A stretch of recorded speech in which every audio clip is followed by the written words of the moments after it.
Ya, Rafli, jelas suara saya? Mas. Baik. Assalamualaikum warahmatullahi wabarakatuh.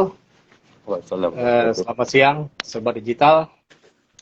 Siang ini saya akan jelaskan 5 faktor penyebab kegagalan pada bisnis skala kecil ya. Yang menarik adalah solusinya gitu ya. Ini saya ambil dari beberapa media digital ya, 5 faktornya, sedangkan solusinya dari saya pribadi. Ada 5 faktor penyebab kegagalan pada bisnis skala kecil. Nah, yang ketiga ini yang paling menarik gitu ya, karena hal yang baru. Nanti saya jabarkan ya, apa aja 5 faktor penyebab kegagalan pada bisnis skala kecil ya. 1, tidak memahami kondisi pasar ya. Kedua, perencanaan dan pemetaan bisnis yang buruk. Ketiga, tersendat masalah finansial. Solusi menarik nanti ya. Keempat, tidak memiliki tim yang solid.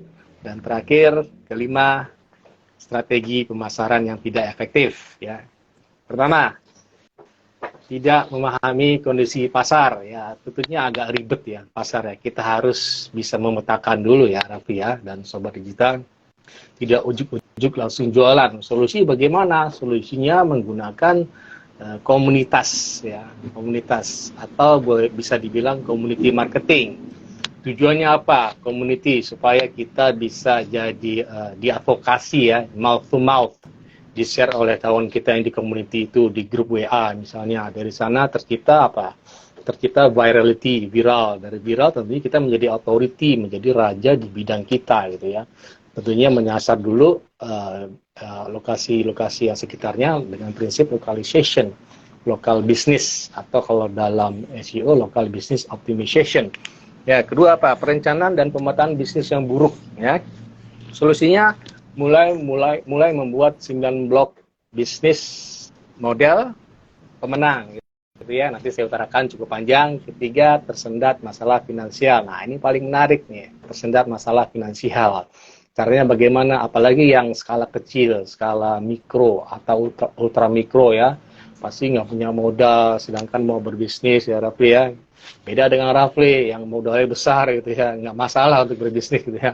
Apa aja bisa dilakukan ya. Bagaimana dengan yang bisnis skala kecil, bahkan ultra mikro, yang tentunya mereka mungkin minjam ke temannya, minjam ke orang tua kalau masih ada, mohon maaf, atau mungkin pinjam lebih berbahaya, pinjam ke lembaga keuangan sampai ke pihak bank. Kalau bank mungkin nggak mungkin ya, karena mereka rata-rata nggak bankable. Solusinya apa? Ini menarik nih solusinya. Solusinya menggunakan aset digital ya, berupa kafling digital berbasis blockchain. Nah, apa itu aset digital? Aset digital berupa aset kripto ya. Ini bukan trading kripto, tapi aset kripto yang bisa kita jual kembali ya. Ini menarik sekali karena keuntungannya bisa berlipat-lipat eksponensial, karena di ujungnya nanti kita meraih NFT royalty nya. Di sana kita bisa passive income. Caranya bagaimana supaya bisa passive income? Ya tentunya kita harus berjualan dulu dong, berjualan kafling digital yang kita miliki. Cukup 100 ribuan atau 150 ribuan satu kafling digital ya, level 1 ya, level 1. Dan kita bisa membeli satu kafling dan isinya ada 6 titik ya. Artinya apa? Dengan modal 150 ribu sekian, tergantung rate yang ini yang di exchanger, kita bisa miliki 6. Artinya apa? Udah untung dong ya, Rafli ya. 6 kali 150 ribu. Udah untung dong. Kita bisa jual 6 ya. Nah, dari sana kita bisa recycle juga, bisa berulang. Setelah itu kita bisa naik level 2, level 3 sampai level 12 ya. Level 12, dari level 12 kita bisa menuju ke NFT royalty. Nah, di sana kita menuju ke passive income.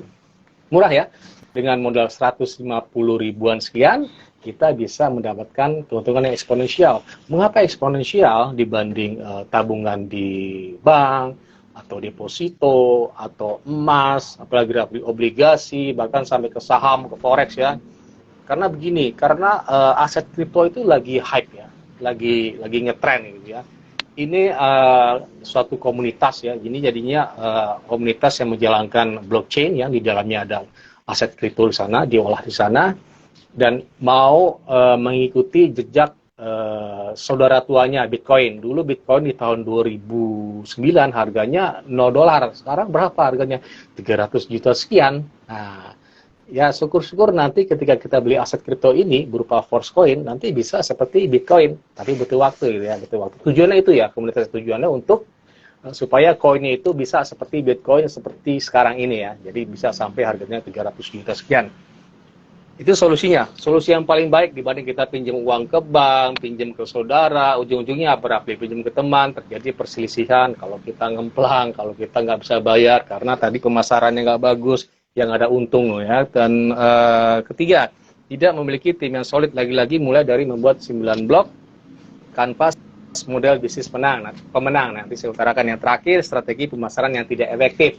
Caranya bagaimana? Caranya strategi dengan omni-channel marketing. Kita sasar semua medsos, kita sasar semua media digital. Tujuannya apa? Tujuannya untuk membentuk demand generation, penciptaan minat. Kita nggak bisa sasar aja Instagram, TikTok, tapi ya.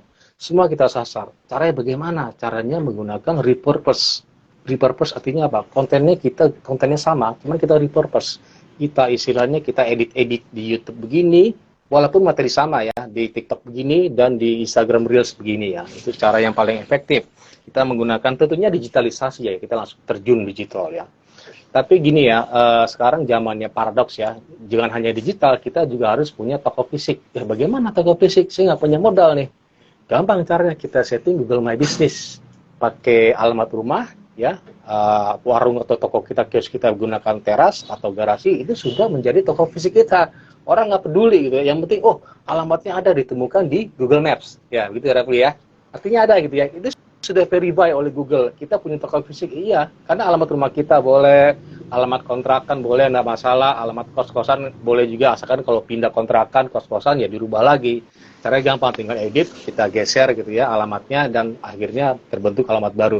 Gitu solusinya ya, harus dengan konsep online dan offline ya. Online juga, offline juga ya. Offline-nya bagaimana? Tidak harus kita sewa ruko, tidak harus kita sewa kontrakan, tidak harus kita sewa kios di pasar. Cukup setting Google My Business, atau begini, atau mungkin pinjam alamat teman lah gitu ya. Nah masalah kan kalau temannya mau gitu ya, pakai alamat mereka ya. Seandainya kita kos-kosan kita bermasalah atau kontrakan atau rumah kita kira-kira nggak bisa disetting, kita bisa pinjam alamat rumah teman ya. Nah kita akan gunakan omni-channel marketing. Tujuannya apa? Untuk ciptakan tadi ya demand generation. Tentunya ada inbound marketing. Jadi bagaimana kita bisa orang nanya kita, bukan kita bertanya ke orang. Kalau kita bertanya ke orang kan outbound marketing. Inbound itu kita nanya, kita hanya promosi, kita bentuk awareness, bangun demand generation, terbentuklah sales funneling begini ya. Sales funneling ada awareness dulu, sampai terakhir adalah action ya. Action itu adalah sales funneling ya. Sales funneling tujuannya itu ciptakan inbound marketing, sales funneling yang efektif ya. Karena bagaimana? Bangun awareness di awal, terus ada setelah awareness orang mungkin ada intent ya, mulai ada intention, artinya mulai berminat. Setelah itu ada desire, pengen beli. Setelah desire ada action, semakin mengerucut ya. Syukur-syukur terjadi pembelian berulang di bagian paling bawah ya. Terciptalah apa namanya customer retention. Ini penting. Customer retention tujuannya apa? Nanti kita bentuk reseller baru, franchise baru, referral baru. Itu adalah bisnis yang bagus ya. Bisnis bagus adalah kita ciptakan reseller baru, franchise baru, seperti halnya Indomaret, Alfamaret, apalagi Rappi, Mixu. Bisnis mereka besar kan, gara-gara apa? Reseller, referral, ya, apalagi namanya affiliate, ya, membership dan segala macam. Jadi mereka itu tujuannya untuk membangun bisnis kita ya. Oke, tadi itu ya, tadi untuk perencanaan dan pemetaan bisnis yang buruk dan juga ada tidak memiliki tim yang solid. Caranya dengan membuat 9 blok kanvas model bisnis pemenang ya. Nah, sebenarnya ada 5 langkah ya, 5 langkah. 1, bangun self love dan self awareness. 9, ikuti 9 langkah membangun model bisnis yang tepat guna, nanti saya jelaskan di belakang. Ketiga, terapkan 4 pendekatan pemasaran untuk keberlangsungan bisnis SLIP ya. SLIP, storytelling, localization, innovation, dan personalization. Terus lakukan PDCA cycle ya, jadi ada improvement setiap hari ya, dengan prinsip the power of tiny gain, cukup 1% satu hari.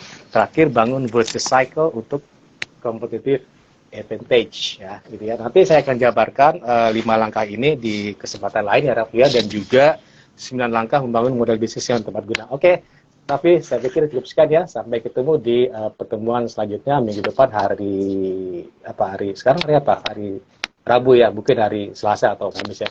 Baik, terima kasih Raffi. Assalamualaikum warahmatullahi wabarakatuh. Waalaikumsalam warahmatullahi wabarakatuh.